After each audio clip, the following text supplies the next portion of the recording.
O artigo 33 da Lei Brasileira sobre Drogas prevê a pena de reclusão de 5 a 15 anos para qualquer pessoa que seja condenada por tráfico ilícito ou produção não autorizada de drogas. Entretanto, caso o condenado seja réu primário com bons antecedentes criminais, essa pena pode sofrer uma redução de 1/6 a 2/3. Suponha que um réu primário com bons antecedentes criminais foi condenado pelo artigo 33 da Lei Brasileira sobre Drogas. Após o benefício da redução da pena, sua pena poderá variar de... Aí ele coloca as alternativas aqui, então depois da vinheta, resolução.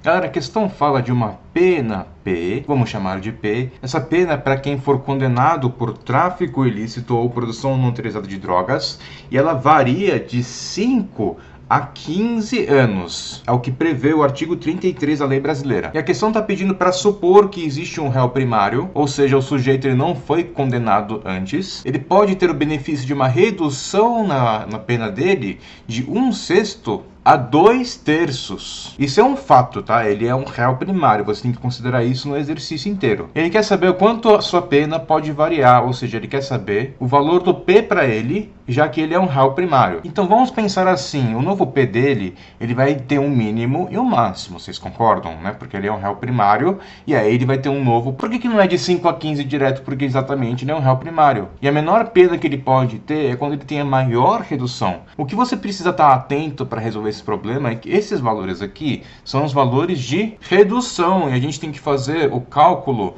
do valor do quanto fica. Como assim, galera, quanto fica? Ora, galera, pensa o seguinte: se eu tenho uma redução de 2/3, aqui no final vai sobrar 1/3. Como é redução D e não redução A, então a gente tem que considerar o quanto fica. Então é isso que eu tenho que pegar para multiplicar aqui no 5 para ter o menor período de pena que ele tem que cumprir, considerando, claro, que ele é um réu primário. E a maior pena dele? A maior pena dele é quando ele vai ter uma redução de 1/6, porque a maior pena dele vai acontecer se ele tiver a menor redução possível. E a menor redução possível é de 1/6, mas lembra, galera, a gente tem que ver o quanto fica. Então, se eu estou reduzindo 1/6, então vai ficar 5/6 no final. Ou seja, eu tenho que pegar a pena de 15 anos, que é a maior pena dele, e multiplicar por 5/6. Então, esse é o período de pena dele que eu vou chamar de RP, pena do réu primário. Pena do réu primário tem que estar entre 1/5 de 5 anos e 5/6 de 15 anos. E se vocês olharem nas alternativas aqui, ele não colocou na forma de fração, muito menos na forma decimal, né? Porque você pode querer fazer a continha aqui, não.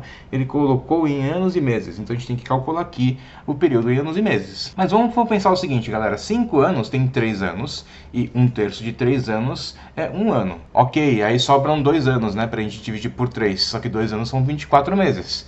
24 meses dividido por 3 são 8 meses, então é 1 ano e 8 meses. Menor que a pena do réu primário, menor que 15/6 vezes 5, então dá 75 anos. 75 anos tem 72 anos. 72 anos dividido por 6 dá 12 anos. Falta 3 anos. 3 anos são 36 meses. 36 meses dividido por 6 dá 6 meses. Então, nós temos aí que a pena do réu primário, ele tem que estar entre 1 ano e 8 meses e 12 anos e 6 meses, que é exatamente o que está na alternativa A, aí da questão 150 do segundo dia do Enem 2018, da prova amarela. Lembrando que essa questão ela foi anulada pela banca, justamente porque é uma questão que já foi repetida em outro vestibular, e a gente parte do pressuposto que um vestibular como a grandeza do Enem, ela é comprometida com o ineditismo, ou seja, todas as questões elas precisam ser inéditas, exatamente porque tem que ser uma prova o mais justo possível. Não é justo que tenha uma questão ali que já foi repetida em outro vestibular, ou seja,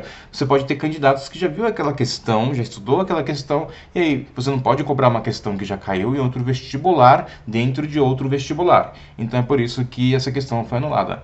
Então espero que vocês gostem da resolução. Embora um incidente, é uma questão muito bem pensada, né? Porque a gente tem que pensar nessa questão da redução. Você precisa pensar o quanto fica para poder multiplicar aqui. Um gera esse cara que multiplica aqui, o outro gera esse cara que vai multiplicar aqui, né? Você não pode pegar simplesmente um dos dois e aplicar. Você tem que pensar na melhor situação e na pior situação, considerando de imediato claro de que ele é um réu primário. Então, por favor, inscreva-se no canal, curtam a página. Então, espero que tenham gostado da resolução. Muito obrigado por assistir até aqui. Falou!